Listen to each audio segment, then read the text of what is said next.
Okay, so how many of you guys have watched Grey's Anatomy? Okay, so basically on the show what happens is the main character's mother has this disease known as Alzheimer's disease. So she doesn't actually remember her daughter. She doesn't remember like a lot of the most recent things that have happened in her life.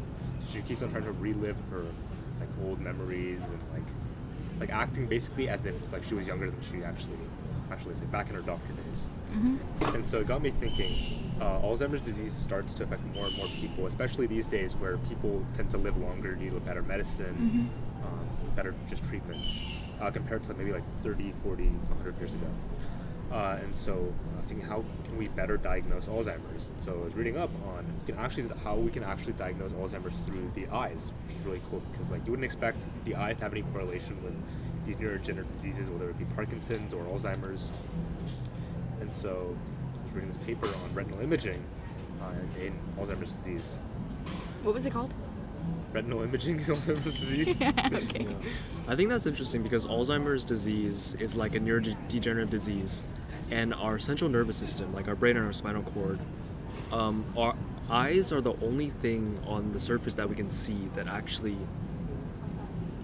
connects us to our central nervous system. So essentially by looking through our eyes, we can see into... Yeah.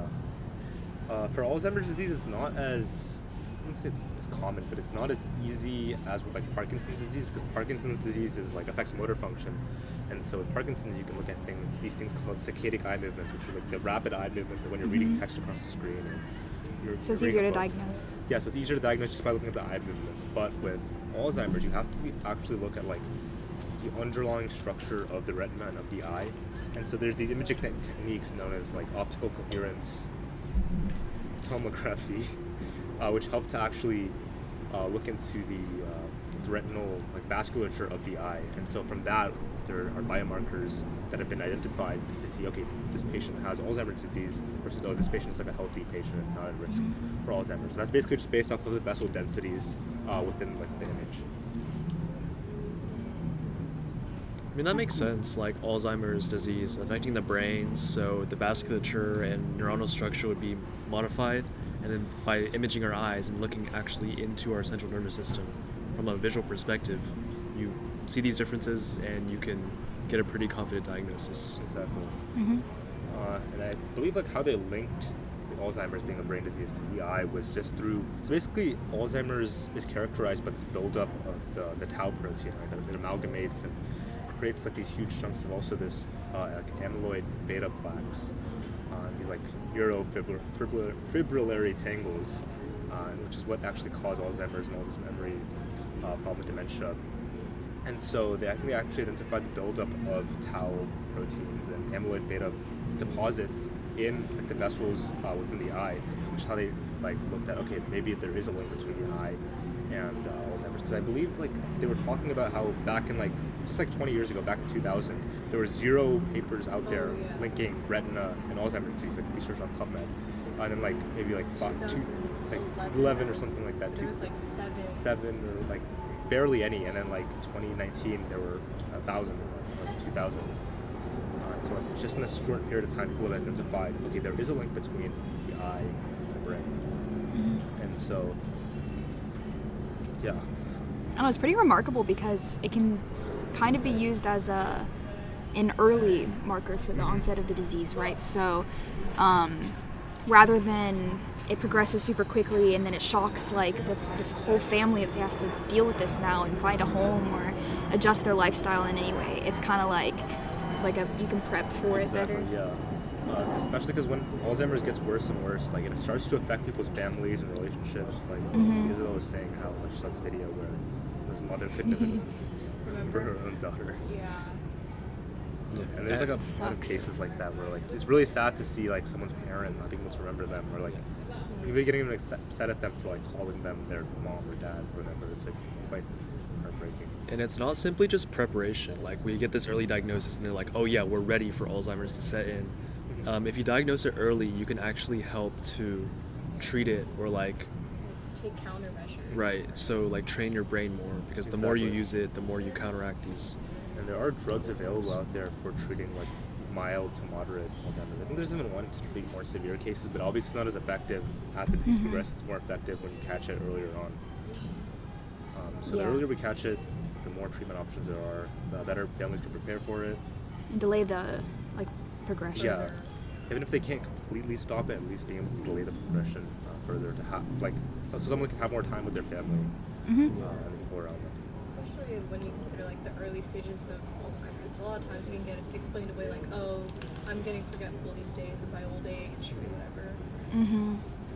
And another big implication of this study was being able to have a quantitative measure to diagnose Alzheimer's. So previously, with Alzheimer's, Parkinson's, Huntington's, or all these other neurodegenerative diseases, it was a lot of these qualitative tests, so these verbal tests, like the test, okay, do you have memory loss? Are you able to remember this? Or can you tell me what you did, 2 years ago, last month? Just to kind of help the doctor assess what's actually going on. Or with like Parkinson's, they'll be like, oh, can you walk in a straight line? Or can you follow my finger, move my finger around? And obviously these are effective to some extent, but they aren't as precise as saying, okay, this is like an image of the eye. We can actually see that, oh, this vessel is thin, this vessel is thin. The retina, the layers of the retina are a lot thinner. So this patient shows clear signs of Alzheimer's disease or any other neurodegenerative disease, which is just more accurate than just verbal diagnoses. I think another reason why treating Alzheimer's and other neurodegenerative diseases is such a hot topic right now is because the human population is aging. Mm-hmm. So the average life expectancy has gone up 10, 20 years over the past 10, 20 years. Yeah. And it's shifted more from just even if you look back in World War II, it shifted from antibiotics treating these things that happen in your earlier stages of life to treating Cardiovascular stuff that comes from disease. yourself. So these Yeah. autoimmune or degenerative diseases that happen as you age. Yeah. Yeah. I mean, our society's obviously not really focused on cholera anymore. Yeah, Or exactly. polio or anything. Yeah. Especially in first world developed countries like the U.S. Yeah. Canada, Europe. Europe, Japan, Go on. Australia, What else are we talking about? South Korea. Yeah. Okay, this is kind of unrelated. I'm just curious, how do they distinguish between dementia and Alzheimer's in diagnosing? It can be independent of the retinal. Well, it's because Alzheimer's is characterized by these protein deposits. It has these certain biomarkers within the eye or just in general. Blood-based tests are a big one, right? They take the blood test and you can see this person's blood has these characteristics and build up these proteins. Wait, so what's an advantage of this retinal imaging over blood tests? Well, you don't Less have to invasive? it's less invasive. Well, I mean, yeah, invasiveness, but a blood test, it's not that big of a deal. I think it's more precise as well. Okay, because that makes more the sense. eye is blood. I guess there can be different factors. The eye, there's Other not many causes things that- that can affect the microvasculature Okay. within it. That makes sense. And maybe you don't see the changes in the blood as early as you do in the eye. Yeah, exactly. That's cool. And because Alzheimer's has an effect on circadian rhythms and things like that, Mm. you can actually see those changes within the eye itself compared to a blood test.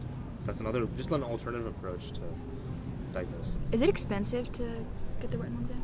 I'm not sure how expensive. I'm sure it's not that expensive. It's probably the same, maybe less than an MRI. I know it's a really quick test, Oh, MRI is 25 minutes for Oh, that's these good. tests. Because I saw before people discovered this thing with Alzheimer's and these octa images, it was also used, of course, to diagnose retinal diseases, but also to diagnose things like diabetes, which might also affect your eyes. And Yeah. stuff. So I don't think it's crazy. Well, sounds good. I just wonder if they can use retinal imaging for other neuro-related diseases as Maybe well. two for Parkinson's and Huntington's. Probably catch some tumors that way too, especially the ones near the occipital lobe. Oh yeah. If things like retinoblastoma, they probably use these eye imaging techniques. But it's cool that it's expanding, and you can probably catch a lot more things this way. I remember hearing about diabetes being diagnosed with the eyes, and I was like, that's really cool. It's called fundus imaging or something. Yeah. Type 2? Or both? I just know that diabetes. Yeah. No, because you can diabetes if it goes untreated, you can go blind and stuff, right? Yeah. So, Your foot falls off. Yeah, some people with accident foots. That's what you're stuck on. And hopefully by the time we're old, there'll be better treatments if one of us, So, God forbid. tell your grandparents you love them. Before they forget you. Subscribe to Journal Club, or else you will be getting Alzheimer's.